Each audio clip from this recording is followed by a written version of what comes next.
happy birthday, Tim Lincecum. But it's been a very unhappy season for Tim Lincecum. And we've tried so hard to explain what's going on with this guy. We're going to think outside the box today. We're bringing on Andrea Mallis, a sports astrologer. Andrea, thank you so much for coming on. First of all, tell us about being a sports astrologer. What exactly does that mean? Tell us about what you do.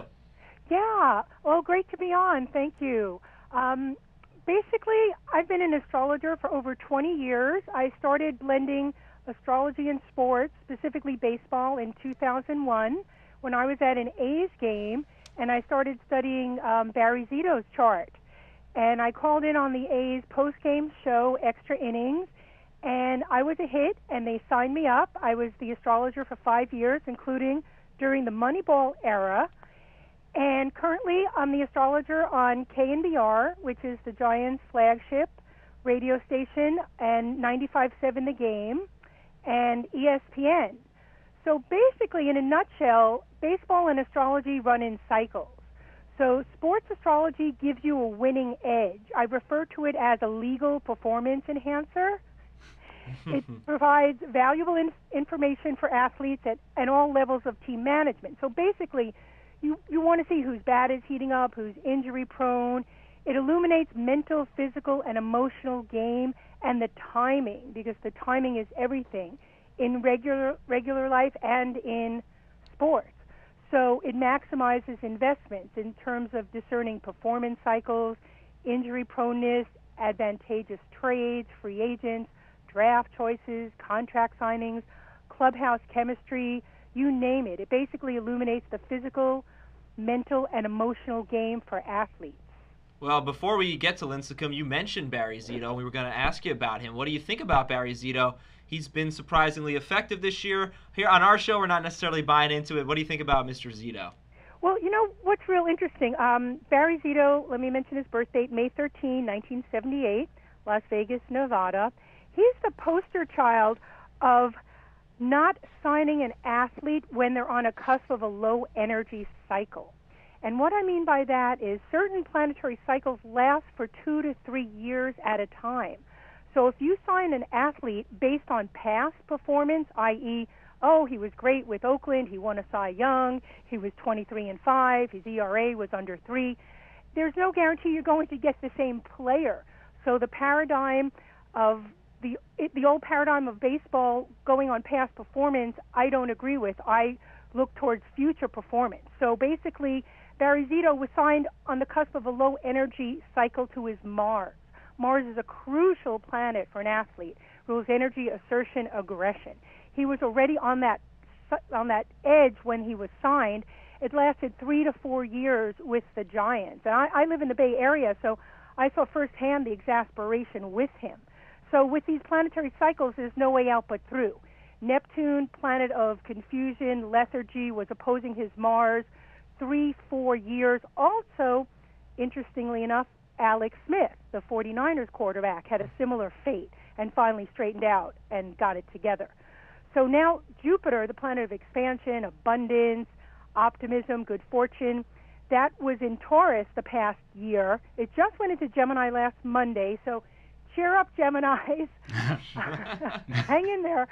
So basically, Zito is finally, he'll be a serviceable fifth starter. I mean, clearly, from what I know personally and professionally, that's okay with the Giants after him not even being a 500 pitcher for the past 5 years. They'll take whatever they can get. Plus, it's taking some of the pressure off Lincecum now. So basically, that was Zito's story. He was signed on the cusp of a long-term, low-energy cycle, negatively impacting his Mars. So again, for an athlete, you really want to see what their Mars is doing in their chart, what the current transits are doing to his Mars, so you compare and contrast. So forever in Giants history, Zito will be the poster boy of what not to do. Do not sign an athlete on the cusp of a low-energy Mars cycle. And let me ask you about Tim Lincecum and also Matt Cain, who just threw a perfect game. What do you see in their futures? And for Lincecum, our fantasy owners, they're hanging on to him. They're not ready to get rid of him yet. How do you feel about those two guys? Yes, I'm glad you brought that up. Delay doesn't mean denial. Tim was born June 15, 1984, Bellevue, Washington. He has 3 planets in Gemini. Gemini is an air sign, has to do with the mind and the intellect. pitching is a very mental game, and you don't get much more mental than 3 planets in Gemini. So Tim has to be mindful not to think too much, the paralysis of analysis, kind of the monkey mind, the Buddhist saying, just being too much in the head. So I do not see anything physically wrong with him. There's not anything wrong with his Mars. So basically, he's in a Saturn cycle. So I'll just mention that. Saturn is the planet of seriousness, discipline, responsibility. So when we have a Saturn transit, and it should clear up after the All-Star game, and he'll be strong down the stretch. So let's cut to the chase right now with Lincecum. So right now, this cycle, life feels like an endurance test for him. He's working really hard. There's extra responsibilities. He has 3 planets in Capricorn. He has high standards for himself and has a perfectionist nature. I mean, let's face it, the bar is set really high with Lincecum. So he's having a dark night of the soul. Delay doesn't mean denial. So after the All-Star break, and specifically end of August, September, when the Giants really need him, Jupiter, planet of good fortune, will go into Gemini, specifically to his Mercury in Gemini. So that kind of free-spirited Timmy, the optimism, the positive thinking, increased confidence, clear-headed. He'll be back to, Timmy being Timmy. But right now, he looks kind of lost out there. And I keep saying, the Bay Area has this saying, let Timmy smoke. Well, I'm saying let Timmy pitch. Don't send him to the bullpen. Don't skip a start. Don't send it to the minors. Don't mess with his head any more than he's already messing with it. So when you're in these cycles, there's no way out but through. You just have to, go through it and realize this too shall pass. But in the meantime, I can understand people getting impatient with him. In fact, they just had an article in the San Francisco Chronicle where I think it was Righetti, Mark Gardner, Bochy. They sat him down in front of a video of his 14 strikeout, 2-hit shutout of Atlanta in the 2010 Division Series. It's like, see, Timmy, see what you've done, see what you're capable of. But when you're in these Saturn cycles, your confidence, and again, that is so key for an athlete, your confidence, your desires meet with resistance. So he's forgetting his strengths and his talents. So that cycle will end after the All-Star break. He'll be strong down the stretch. But right now, he does feel discouraged, tired, worn out. When you have a Saturn transit, you feel like your problems will never end. Authority figure problems.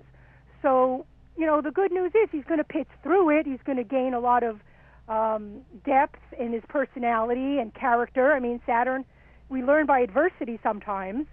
So he has patience. He has perseverance. Again, delay doesn't mean denial. So even though he's feeling restricted now and it's a tedious time of burdensome responsibilities, he will come through it. But who likes to pick up the paper and read, in the sports section, after latest flop, freak must go home and take ball. I mean, Lincecum was like the darling of the Bay Area. It was like Lincecum Day when he pitched.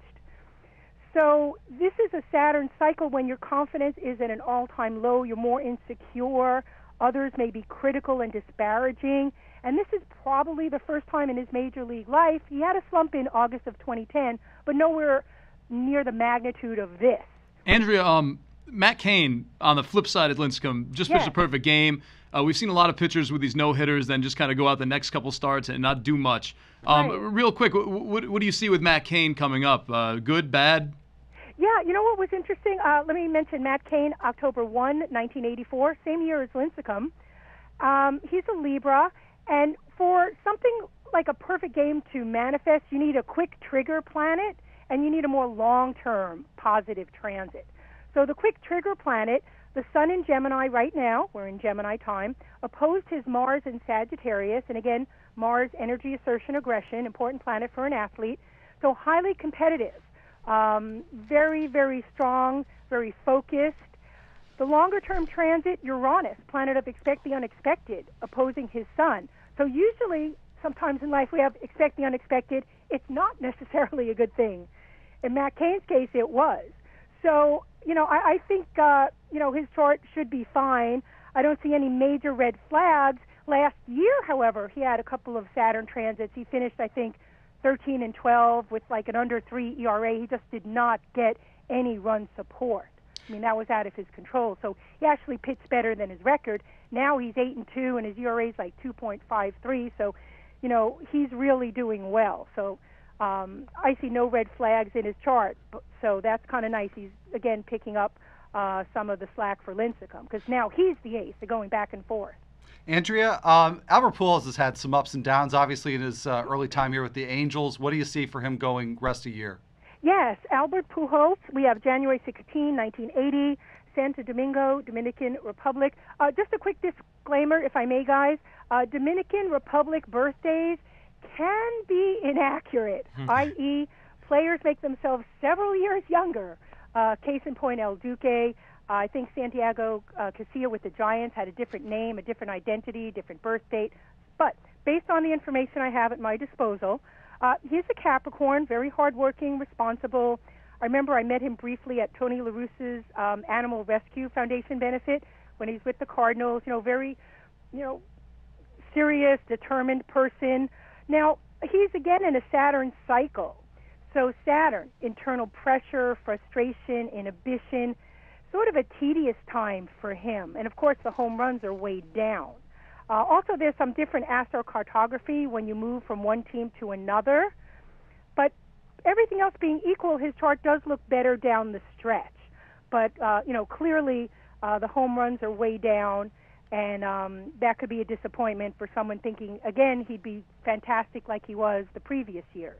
Andrea, it's been great to Actually, one second, Andrea. We didn't tell Adam about this, but he's got a big birthday coming up on Tuesday, and we asked you to take a look at June 19th, 1984, Staten Island, New York, if you wouldn't mind enlightening us as to what to expect the rest of this year from born? Adam Azer. Yeah. All right, what's in store for me? Yeah, surprise. Happy birthday. Yeah, happy birthday, Adam.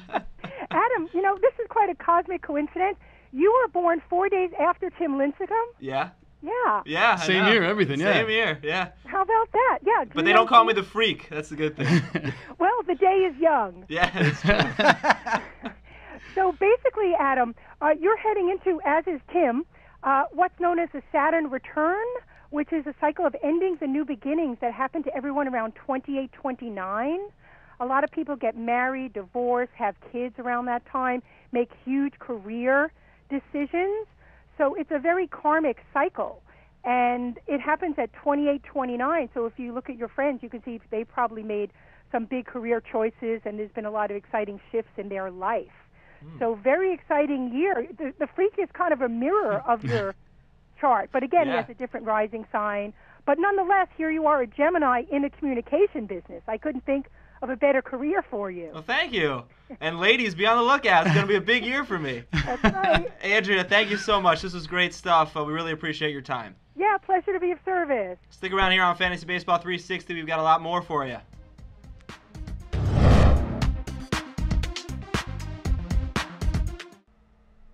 Thanks for checking out Fantasy Baseball 360. We're on CBSSports.com weekdays live at 5 p.m. to break down the latest news, stats, and roster trends to give you the winning edge. Don't make that trade, set your lineups, or pick up that free agent without tuning in live at 5 p.m. Eastern for the latest analysis.